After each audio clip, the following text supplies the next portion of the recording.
আজকের ভিডিওতে আমি সরাসরি মদন গুপ্তর ফুল পঞ্জিকা থেকে আপনাদের জানাবো আষাঢ় মাসের অমাবস্যার সঠিক সময়সূচি। অমাবস্যা কবে শুরু হচ্ছে, কতক্ষণ থাকছে।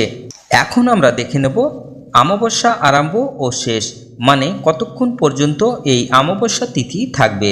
13ই জুলাই সোমবার সন্ধ্যা 6টা 25 হইতে 14ই জুলাই মঙ্গলবার অপরাহ্ন অর্থাৎ বিকেলবেলা 4টা 1 পর্যন্ত এই অমাবস্যা তিথি থাকবে।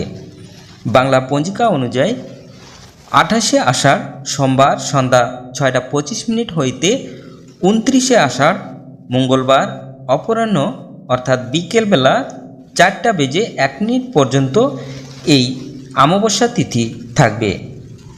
অমাবস্যার নিশি পালন করা হবে 28শে আষাঢ় 13ই জুলাই সোমবার। অমাবস্যার উপবাস করা হবে 29শে আষাঢ় 14ই জুলাই মঙ্গলবার।